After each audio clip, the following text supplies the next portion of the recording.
everybody, this is Sovereign. This is going to be the itemization guide for Terrorblade. Hopefully after watching this video, you'll understand a bit more about how to itemize Terrorblade and what items to buy and when and what items are good and why. So for starting items, what you're going to want to do is you're going to want to buy a Stout Shield.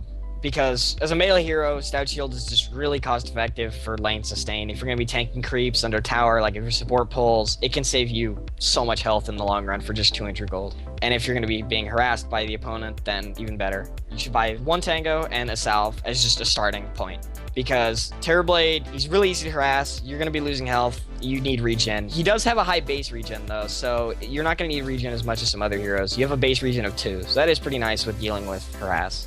However, your total health pool is so low, it's just a trade-off. After that, if I'm going to be getting harassed a lot, I'll buy a second set of Tangos. And if I'm not, I'll just buy 2 branches. And I've been experimenting with a Fairy Fire with the leftover gold. So right now, basically what my starting item build is Stout, Tango, Salve, 2 branches, and a Fairy Fire. I've been experimenting with the Fairy Fire. I'm not sure if it's good yet. It seems okay just because like Terrorblade is a really low total health pool, so the 75 health that restores on demand is a pretty large percentage of it actually compared to some other heroes. But I'm not sure if it's good yet, so that's just what I've been experimenting with. Otherwise, you can just save your gold for either a poor man's shield or quick boots, because boots are really important on Terrorblade. The first item I suggest you get in lane, pretty much no matter what lane you're in, is boots. Terrorblade as a hero has just absolutely massive kill potential in lane because he hits so hard with Metamorphosis and Reflection. Boots are so important, like just being able to just run down the enemy and offset the movement speed loss from Metamorphosis, because when you use Metamorphosis, you lose 25 move speed. And getting early boots just lets you offset that, and if you're against the solo offlaner and I get boots before them, I'll often just kill them. Like if I get a support rotation against an offlaner and he doesn't have boots and I do, I can just run them down with Metamorphosis, because you hit really hard. You'll hit for like 80 damage, and Reflection Slow is really good, and you can initiate ganks with Reflection because it's on like a 900 range.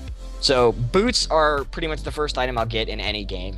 After boots of speed, if I can use the courier, I'll get my Ring of Aquila. If I can't, I'll just get treads from the side shop. The Ring of Aquila is really nice because it's 18 damage, you're an agility hero, and it's good mana. It helps you sustain the reflection mana cost and the metamorphosis mana cost. And if you do use Sunder, you're out 200 mana in your early game. So the flat 0.6 mana regen is really nice, and the damage and stats are good. Treads are really good on Terrorblade because you're a stat-based illusion hero. Tread switching helps your mana pool go a really long way, and most importantly, it gives you health.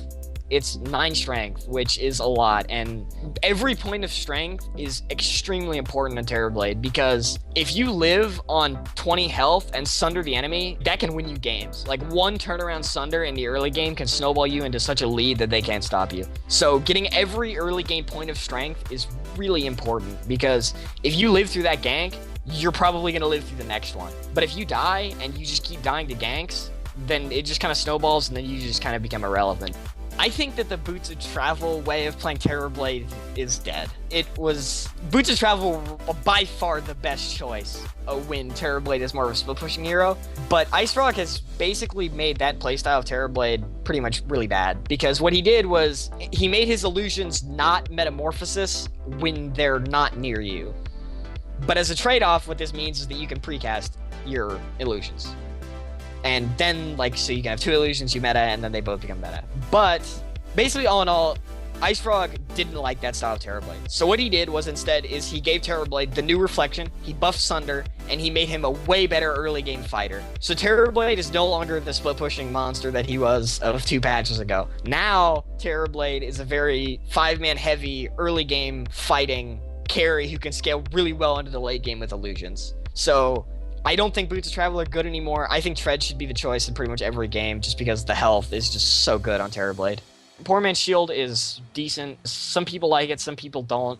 It depends on the lane. I'll sometimes buy Poor Man's, but because I typically end up selling my Stout Shield pretty early, I don't really buy it that often. When I go to the jungle, like around level 6 or level 7-ish, I'll grab a Quelling Blade. Quelling Blade is really important on Terrorblade. I oftentimes keep my Quelling Blade until the 40 or 50 minute mark, just because it works in your illusions, and your farming is entirely physical damage. Like, it's just you right-clicking, and it increases your farming speed by so much. So basically in the early game, you're going to want Treads, Aquila, Quelling Blade. That's pretty much your early game items. So the change to Dragonlance to include both the Band of Elven skin, both of them, is a pretty big buff for Terrorblade. Dragonlance was like already alright on Terrorblade, but the hero kind of needed other items more, and drums was kind of like a better version of it last patch. However, the change to make it include the Bands of Elven skin and make it more cost-effective in terms of strength, because last patch it gave 10 strength, 10 damage, and 10 attack speed, and the 130 range. This patch it was changed to give 15 strength and 15 agility, which are much better stats for Terrorblade. He does not really need the attack speed, and the extra strength means a lot to him. So this makes Dragonlance just an incredibly good item on Terrorblade. It gives him a lot of the stats that he needs in the 15 agility. He's an illusion-based carry who pretty much needs stats, so agility is very good on him. The strength is great HP. It's pretty much like a drums from last patch. It's like 6 more strength. It's like having a drum and a bracer. So it makes you incredibly tanky, as well as the fact that the range lets you hit people without endangering yourself when you're in Metamorphosis. Dragonlance is now pretty core on Terrorblade. It should be gotten as pretty much the first item after Aquila and Treads. It's just a great item for everything Terrorblade wants to be doing. Its stats, and it gives him the range to hit people without endangering himself. After Dragonlance, Sanjin Yasha has been nerfed very heavily on ranged heroes. For melee heroes, it's still pretty much the same, but Terrorblade is, for all intents and purposes, a ranged hero when it comes to stuff that actually matters, whether you're melee or ranged, for example, team fighting. So this means that Sanjin Yasha is a lot worse on him, and Manta Style was pretty much unchanged. Manta Style was already a great item on Terrorblade, but the way last patch played out meant that just Sanjin Yasha was just kind of better in a lot of situations due to its like cheap stats, and the maim was great for getting kills. So this patch, pretty much your build will be Treads, Aquila, Dragonlance, Manta Style. Manta Style was, like I always said, it's always was a great item on Terrorblade, it still is, except it was just kind of worse than Sanjin Yasha last patch. However, Sanjin Yasha was nerfed, which means that Manta Style is now better. So, another thing that is important to remember, and not a lot of people know this, is Manta Style has different stats if you're melee or ranged. The active is different. For example, if you're melee and you use Manta Style, the cooldown is 35 seconds and the illusions do 33% damage. If you're ranged and you use Manta, the illusions do 25% damage and have a 55-second cooldown. Now this is important for Terrorblade, because no matter what form your illusions are, if they're melee and you use Metamorphosis, they become ranged. Pretty much what this means is, if you want to start in melee, use your Manta and then Metamorphosis, because you will still have the melee stat illusions, but they become ranged because of Metamorphosis. So pretty much every time you're going to use Manta, always Manta and then Metamorphosis, not the other way around, because you'll get 8% damage and you'll get a shorter cooldown on Manta by using Manta and then Metamorphosis. Because otherwise, if you use Metamorphosis and then Manta, it's going to treat it like you're a ranged hero, because technically you are. But if you use it as a melee and then become ranged, they keep the melee stats and still become ranged. You have to know that, keep that in mind, it's pretty important.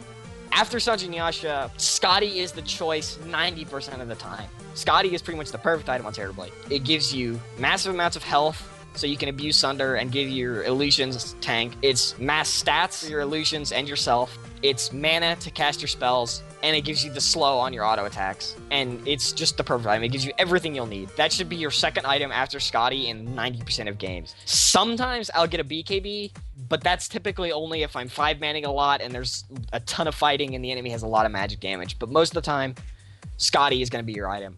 After Skadi, again, like 90% of the time, it's Butterfly. Butterfly, it gives you agility, it gives you evasion. It's just, and the move speed active is really nice for chasing people on Terrorblade. Like, the name of the game for items on Terrorblade is just mass stats. Like, he's an illusion hero. You just mass stats. You just want to get as tanky as possible, as quickly as possible, and then just take fights. A few other situational items that you can sometimes buy are... Assault Cross is good against Elder Titan. I think that's the only time I'd ever buy Assault Cross, just because his aura takes away pretty much all of your armor, because you're a stat-based illusion hero. You don't build armor items, you just build mass stats, so he takes away pretty much all of it. Late game, Refresher Orb. I'd never carry it. Typically, it's just left in my stash. Like, if I'm the legendary 8-slotted Terrorblade with Moonshard, Refresher Orb, all that stuff, then you just leave it in stash for double meta, double bots, double Sunder. That can be pretty good late game. MKB, if the enemy has evasion, I'll get an MKB. It's not ideal on Terrorblade, but if the enemy team has evasion, you need it. Dataless, if you literally just need just mass amounts of damage, which is very rare on Terrorblade. Typically, you already do enough damage, but if you really need more, then Dataless is going to be your item. Lincoln Sphere is good sometimes. Like if the enemy team has some crazy single target spells that you need to block, Lincoln Sphere is pretty good. Scythe of Vice is pretty much viable on basically just about any hero. I would very rarely buy it. I'm talking less than 1% of games, but I could potentially see a situation where I need a Scythe. I know this sounds weird, but sometimes I will buy a second Skadi. It is pretty specific scenario. Basically, it's second Skadi is, I'd say Terrorblade is found in a few heroes where it's actually viable to buy a second Skadi. I know the slow attack doesn't stack, but the stats are just so good on Terrorblade. Sometimes I will buy it, very rarely. Pretty much your choices are between Skadi, Satanic, and Heart for tank items, like if you really need health. Heart is just mass health. Satanic is kind of if they don't have a lot of disables. Satanic is really good, but the second Skadi gives you 25 to all attributes, that's a lot of damage on your illusions. 25 agility on all your illusions. Diffusal Blade, if you're against an Omni Knight, Diffusal Blade is pretty much needed, or a lot of Ghost Scepters. Diffusal Blade, something a lot of people forget, is it's actually 35 agility for 4k gold. That's a lot. Like, that's more than a butterfly for 4k gold. And in terms of cost efficiency for agility to gold, Diffusal Blade is probably the, if not one of the best. And the amount of damage Diffusal Blade gives your illusions is ridiculous for what it costs. That is something a lot of people forget. So, sometimes I will buy it without an Omni Knight or without Ghost Scepters just because it is just raw damage. Like, in terms of raw damage for cost efficiency for Terrorblade, Diffusal is probably one of the best items.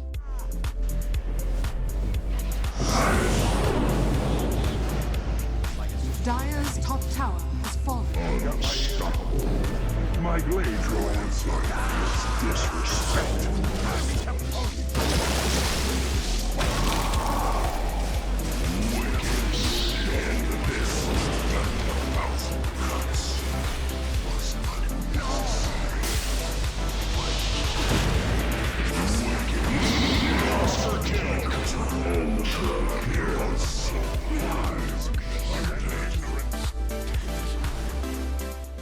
So basically that's all for itemization on Terrorblade. The first few items are pretty simple. There's not a whole lot of choice, but after that you can go a lot of places after your Skadi. Hopefully after watching this I'll give you a few ideas of what to buy and when. It's a lot of practice. Itemization is probably one of the hardest things in Dota. It pretty much just takes practice. There's no like set itemization. It's pretty much just trial and error. Find out what works for you. That's pretty much all. Just go out, play some games, see what works.